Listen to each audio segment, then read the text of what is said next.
Hey guys, tonight we begin with one of history's most extraordinary mail carriers, the Persian postal riders.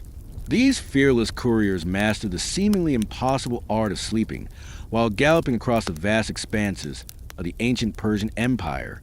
From their specialized saddles to their rigorous training, we'll explore how these remarkable riders managed to deliver messages across thousands of miles while catching precious moments of sleep atop thundering hooves.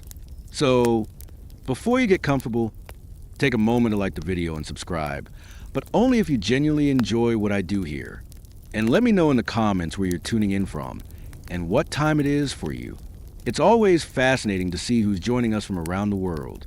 Now, dim the lights, maybe turn on a fan for that soft background and let's ease into tonight's journey together. Imagine you're in ancient Persia around 500 BC. The morning sun burns hot against your face as you mount your horse, a specially bred beast with stamina that would make modern racehorses look lazy. You're not just any rider. You're a member of the Anyaram, the Royal Persian Postal Service, the fastest communication network the ancient world has ever seen. Your leather satchel contains messages that might change the fate of the empire, military orders, tax decrees, perhaps news of an uprising or a royal birth. And you're about to begin a journey that will test the limits of human endurance in ways that would terrify most modern travelers. The weight of the empire rests on your shoulders, or more accurately, on the leather straps crossing your chest. King Darius I, the great organizer and administrator, established this postal system as a nervous system of his massive empire, stretching from Egypt to India, from the steppes of Central Asia to the shores of Greece. The Persian Empire was simply too vast to govern without rapid communication. Unlike today, where you can instantly message someone across the world, the Persians needed human endurance, horseflesh, and incredible ingenuity to maintain their grip on power. That's where you come in, one link in a human chain stretching across thousands of miles of mountains, deserts, and steppes. The system is elegant in its brutality. Royal roads connect the empire, marked every parsang, about 3.5 miles, with milestones and stations. These stations, or way stations as they're called, are placed approximately every 14 miles, the distance a horse can gallop at full speed before exhaustion. Fresh horses wait at each station, allowing riders like you to leap from one mount to another without losing precious minutes. But here's the problem you face. Some urgent messages must travel nearly 1,700 miles from Susa to Sardis. Even switching horses at every station, no human could possibly stay awake for the entire journey. Yet stopping to sleep would defeat the entire purpose of the fastest messenger system in the ancient world. The solution? Learn to sleep while galloping at full speed across the empire. It sounds impossible, maybe even insane, but for Persian postal riders, it was simply part of the job. And you're about to discover exactly how they did it, one bone jarring mile at a time. Your training began years ago, long before you ever carried an official message. As a boy, you were selected for your small frame, light bones, and family connections to the royal stables. While other children played with toys or learned traditional crafts, you spent your days on horseback. First, you learned to ride normally, gripping with your thighs, balancing your weight, becoming one with the animal beneath you. But then came the specialized training that separated postal riders from ordinary horsemen. You learned to ride without using your hands, controlling your mount using only leg pressure and weight shifts. You practiced staying in the saddle while asleep, first at a walk, then a trot, eventually a canter. The early lessons were painful and humiliating. You fell constantly, collecting bruises like others collect coins. Your instructors showed no mercy when you tumbled from the saddle after dozing off during training. Get up, they bark. The king's message doesn't wait for your comfort. And so you learned, day after agonizing day, how to surrender to sleep without surrendering to gravity. Your body developed muscle memory so profound that even unconscious, you maintained your position. After years of training, your body knew how to stay mounted even when your mind drifted away. Now, as you set out on this journey, that training is about to be put to the ultimate test. The special saddle beneath you is nothing like what most riders use. It's a marvel of ancient engineering, designed specifically for postal riders who need to sleep without falling. The base is deeper than normal, curved to cradle your body like a half shell. High pommel and cantle, the front and back of the saddle, rise up to brace you from sliding forward or backward during sleep. Leather straps cross your thighs, not tight enough to cut off circulation, but secure enough to keep you centered if you list to one side while sleeping. A specialized breast collar and crupper help keep the saddle from sliding, even when the horse gallops across uneven terrain. Most crucial is a harness system that wraps around your torso. Soft leather straps cross your chest and back in an X pattern, connecting to the saddle at 4 points. These don't bind you completely. You need freedom to control the horse, but they ensure that if you do fall completely unconscious, you won't fall off. Some riders also use a thin leather cord to loosely secure their wrists to the specially designed pommel grips. Just enough slack to handle the reins when awake, just enough security to keep your hands in position when asleep. Your feet rest in leather stirrups designed with covered fronts to prevent your boots from slipping through if your legs go slack. Every element of this specialized tack has been refined over generations, each strap and curve representing lessons learned by riders who came before you, some of whom undoubtedly paid with their lives for the knowledge you now benefit from. This saddle isn't just equipment. It's a life-preserving cocoon that makes the impossible possible. Your first day on the road is always the hardest. You leave the station at dawn, the coolest part of the day, when both you and your horse are fresh. The leather message pouch is sealed with the royal mark. To break it without authorization means death. You don't know what's inside, and you don't need to know. Your only concern is speed and survival. The first few stations pass in a blur of dust and pounding hooves. At each stop, you have the routine down perfection. Leave from your lather horse before it fully stops. Sprint to the waiting fresh mount. Transfer your message pouch and minimal personal gear, and you're off again, all within seconds. The station masters have the replacement horses saddled and ready, dancing with anticipation as you approach. No time for food or conversation, perhaps just a quick gulp of water as you switch mounts. By midday, fatigue begins its first assault on your body. The relentless sun beats down. The constant pounding of hooves sends shock waves through your spine, and your eyes burn from dust and exhaustion. This is when your training takes over. You've learned to divide your consciousness, to partition your mind so that part of you can surrender to sleep, while another part remains aware enough to keep your horse on the road. You begin with micro sleeps, 3 to 5 second intervals where your consciousness flickers off then on again. Your eyes close, your head drops slightly, then jerks back up. To an observer, you might look like a man fighting sleep, but you're actually strategically surrendering to it in tiny, controlled doses. The micro sleeps are refreshing, but not enough for a journey that might last days. As the afternoon wears on, you transition to the technique that makes Persian riders legendary. True galloping sleep. Checking that the road ahead is straight and clear of obstacles, you loosen your conscious grip on the reins. Your thighs still maintain pressure on the horse's sides. Your weight still balanced in the saddle, but your mind begins to drift.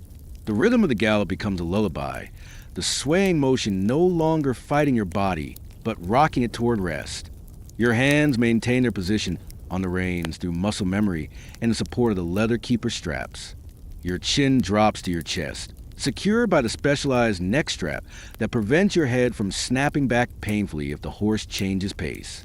And then, the miracle happens. You sleep.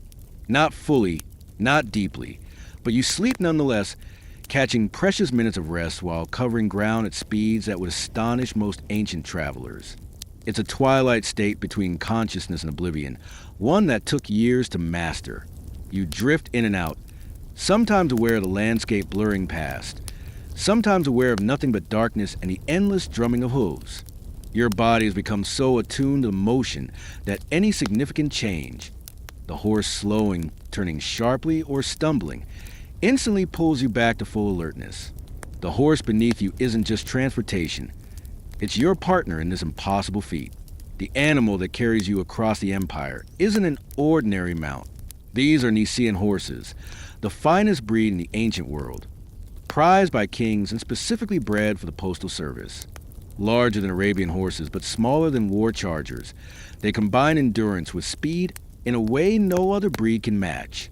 Their training is as specialized as yours. From foalhood, they're accustomed to carrying riders who may be partially unconscious. They learn to maintain their pace and direction, even without constant guidance. They're trained to follow the royal roads without veering off, to recognize the approach of way stations, and to respond to the subtlest pressure from a rider's legs.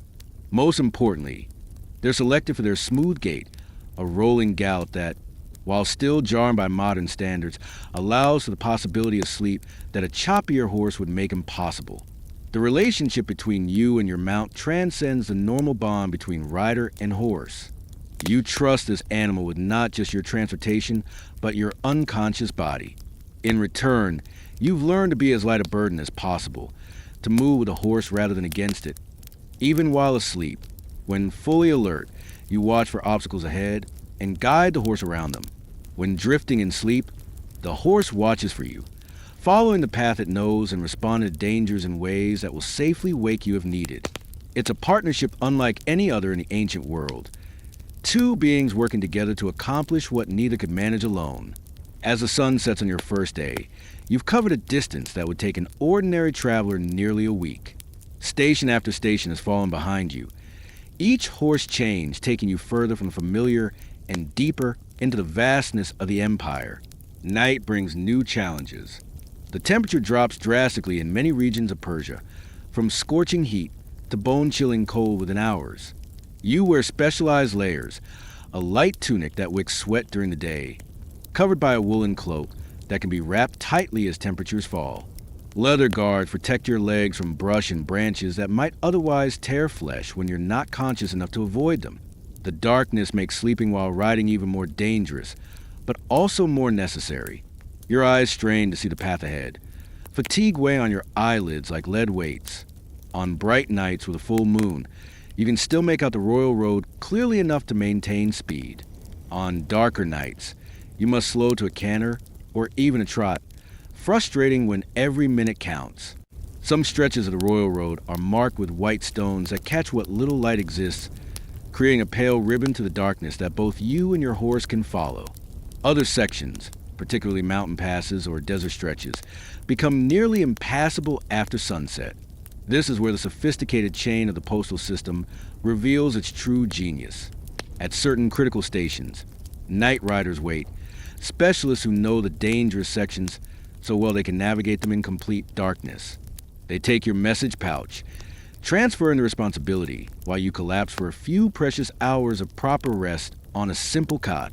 By the time dawn breaks, you're back in the saddle, the message continuing its journey either with you or already miles ahead with the night rider.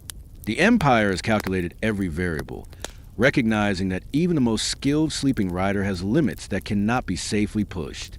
The night stations with their specialized riders are just another example of how the entire Persian postal system functions, like a single organism, adapting and specializing to overcome every obstacle. The second day brings new physical realities. Muscles that ached yesterday now scream in protest. Your inner thighs are rubbed raw despite the leather padding sewn into your riding trousers. Your lower back throbs with each hoofbeat. Your neck, strained from hours of holding your head in sleeping position, feels locked in place. This is where the second level of your training becomes evident. You've learned not just to sleep while riding, but to manage pain while doing so. Persian postal riders develop a relationship with pain that few can comprehend. You don't fight it. Fighting requires energy you cannot spare. Instead, you accommodate it, make space for it, allow it to exist without letting it consume your focus. The discomfort becomes background noise, like the constant thunder of hooves or the creak of saddle leather. At certain stations, particularly at the major hubs where multiple routes converge, there are rudimentary medical supplies.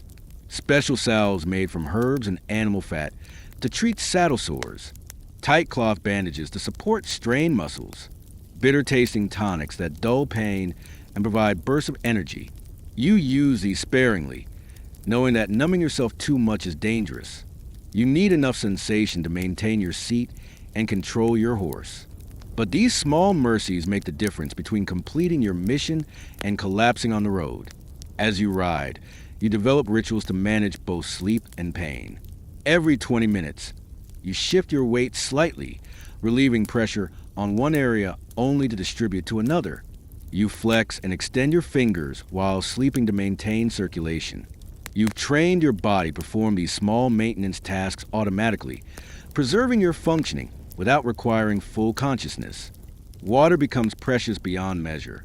You drink at every station, but never quite enough. The constant sweating, the dry air, the relentless exertion, all conspire to drain moisture from your body. A specialized water skin hangs from your saddle, designed to be accessed without fully waking or stopping. Persian postal riders often died not from falls or attacks, but from dehydration, a slow, creeping killer that clouds judgment long before it stops the heart. You've learned to recognize the early signs in yourself, even while half asleep: the thickening of saliva, the slight tremor in hands, the darkening at the edges of vision.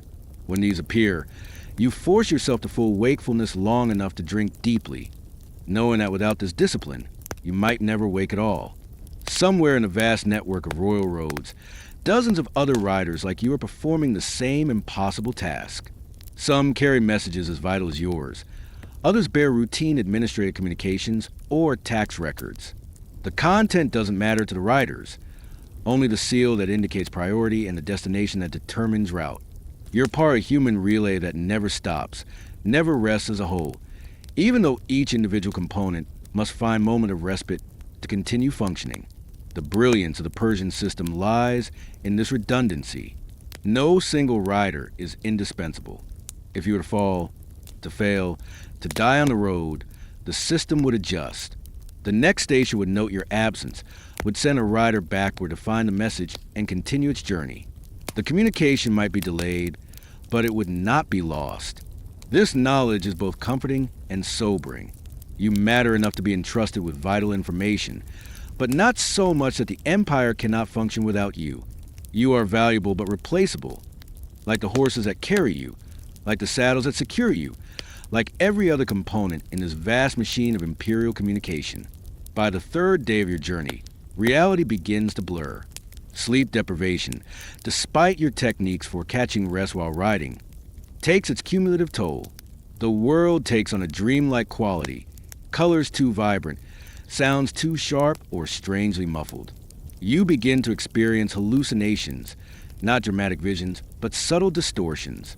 A bush beside the road seems to move like a crouching predator. The shadow of your horse stretches and contracts in impossible ways. Voices call your name from empty desert. These are well-known phenomena among postal riders. Veterans speak of them matter-of-factly, offering advice on how to distinguish dangerous real threats from harmless hallucinations. If it moves when you don't look directly at it, it's not real, they say. If it speaks but the air doesn't carry sound, it's in your mind. Simple rules to navigate the increasingly thin boundary between reality and dream. Your sleeping episodes grow longer, deeper. What began as micro-sleeps in light, dozing now sometimes extends to minutes of true unconsciousness. Your body, pushed beyond normal limits, seizes any opportunity for recovery. The specialized saddle proves its worth now, cradling you securely as your awareness dims for longer periods. Sometimes you wake with no memory of the last several miles, your horse faithfully following the road while your mind was elsewhere. It's during these deeper sleeps that the dangers multiply. A branch that an alert rider would duck under might strike you full in the face. A sudden hole in the road that could be easily avoided becomes a potential disaster. A startled animal darting across your path could spook your horse into a reaction that throws even a secured rider. This is why postal roads are so carefully maintained, why overseers travel the routes regularly to remove obstacles, why the horses undergo such specialized training. Every element of the system is designed to minimize these risks, to make it possible for a human being to perform a task that, by all normal measures, should be impossible. The Persian postal riders must contend with more than just fatigue and terrain.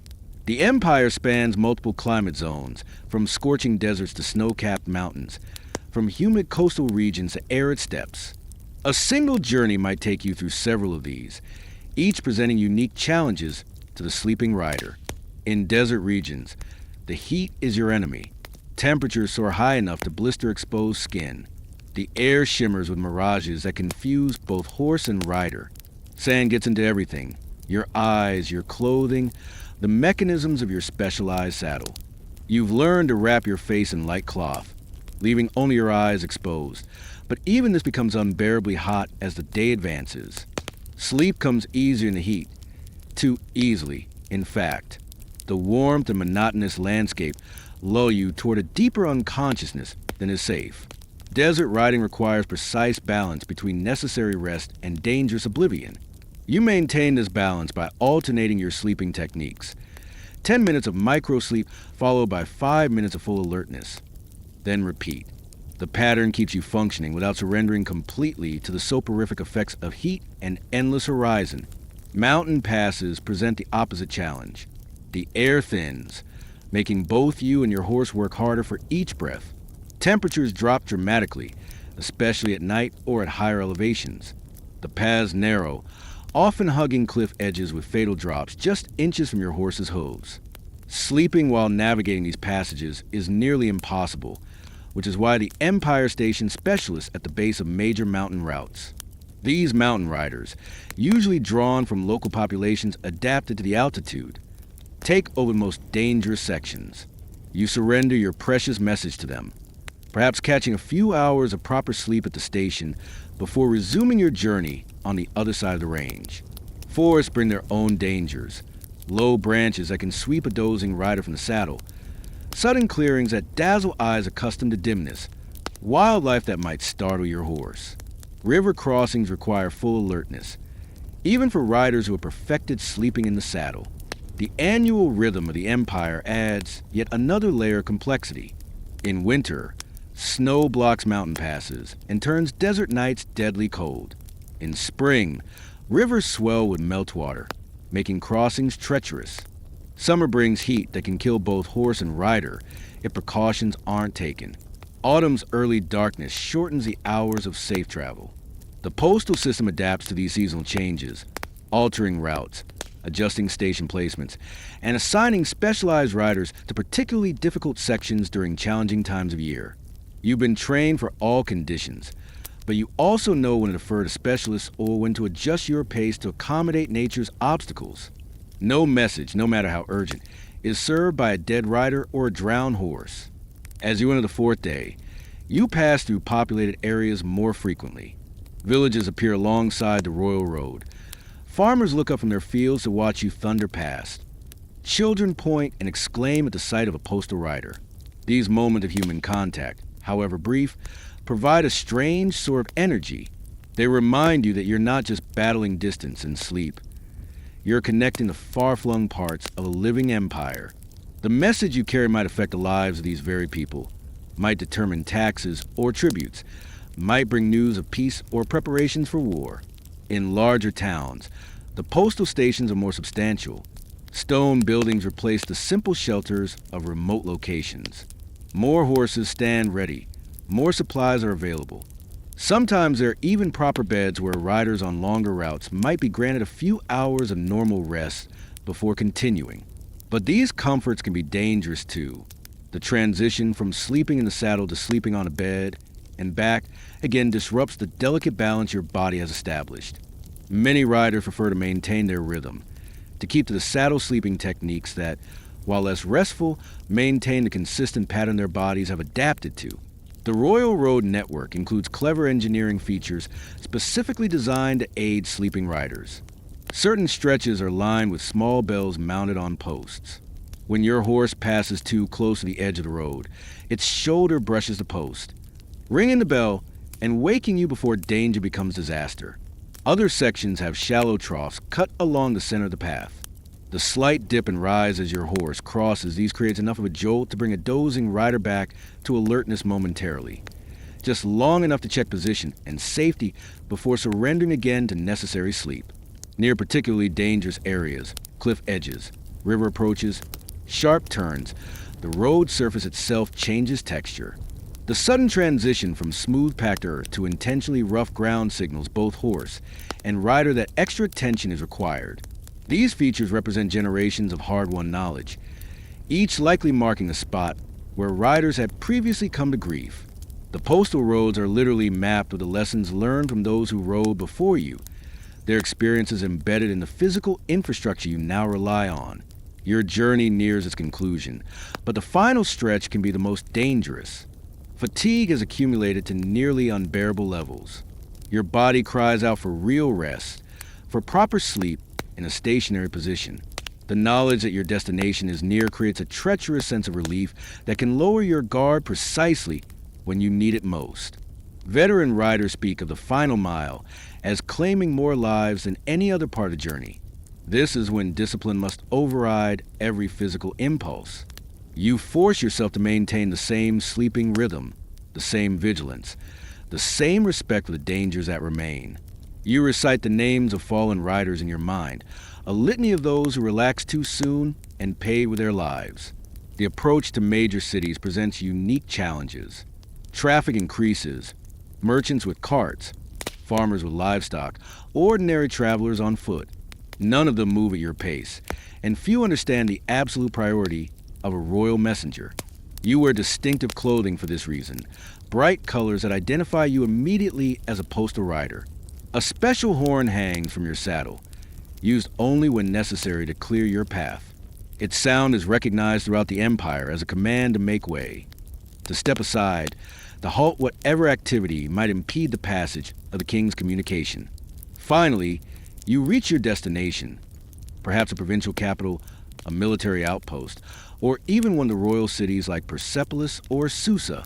You deliver your message to the designated official, who breaks the seal and reads the contents that have traveled so far. Sometimes you witness history unfolding as commands are immediately issued, troops mobilized, or celebrations announced. Other times, the message is received with a simple nod, its importance known only to those who sent and received it. Your task complete, you're guided to quarters reserved for postal riders. These spaces are designed for recovery, dark, quiet, with proper beds and provisions for treating the physical toll of your journey. You sleep for what seems like days, but is rarely more than a few hours. Your body has adapted to function on minimal rest, and will take time to return to normal patterns. Some riders never fully readjust, carrying the strange rhythms of saddle sleep in their off-duty lives, dozing in short bursts even when proper rest is available.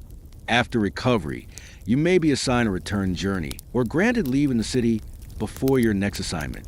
Postal riders are well compensated by Persian standards.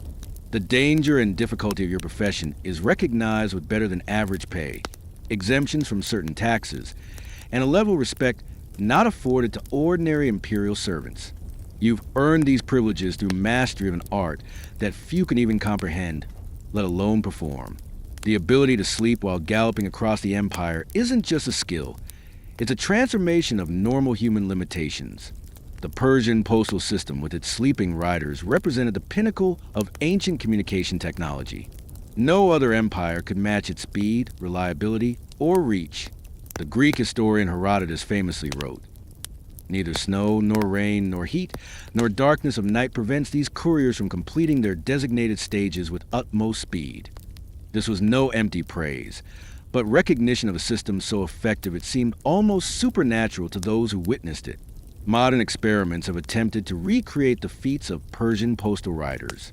Contemporary long-distance horsemen, even with modern equipment, find it nearly impossible to maintain the pace described in ancient accounts while sleeping in the saddle. Some historians now believe that the system must have relied on more frequent rider changes than the sources suggest, arguing that true sleep while galloping would be physically impossible. But the archaeological evidence tells a different story. Specialized saddles recovered from Persian sites show exactly the adaptations described in texts. The carefully maintained postal roads, with their engineered safety features, still trace visible paths across parts of modern Iran, Turkey, and Central Asia. The skeletal remains of postal riders show distinctive patterns of stress and adaptation in the spine, pelvis, and leg bones, physical evidence of bodies transformed by this extraordinary duty. What seems impossible to the modern rider was, for the trained Persian courier, simply part of the job. The Persian postal system wasn't just an administrative innovation. It was a different understanding of human potential. These riders pushed the boundaries of what a body could endure, what skills could be developed, What seemingly contradictory states could be combined. Sleeping while galloping wasn't a trick or a superficial skill. It was a profound reimagining of consciousness itself. The legacy of these riders extends far beyond ancient Persia. Their system became the model for every imperial communication network that followed. The Romans adapted many of their techniques for the cursus publicus. The Mongols, with their yam system, built upon similar principles to administer the largest contiguous land empire in history. Even modern postal systems, with their emphasis on reliability and speed, owe a conceptual debt to those first Persian riders who carried the king's word across impossible distances. But the most remarkable achievement may be the one that's hardest to measure or explain. These riders developed a relationship with their own consciousness that modern humans can barely comprehend. They didn't just push through fatigue or function despite exhaustion. They reorganized the very structure of awareness itself. They learned to partition their minds, to remain partially vigilant while partially surrendered to sleep. They developed a third state of being, neither fully awake nor completely unconscious, but something uniquely suited to their extraordinary task. In doing so, they became living bridges between distant parts of an empire, between waking and sleeping, between what seemed impossible and what became routine. The next time you drift off to sleep in comfort and safety, remember those Persian riders of long ago.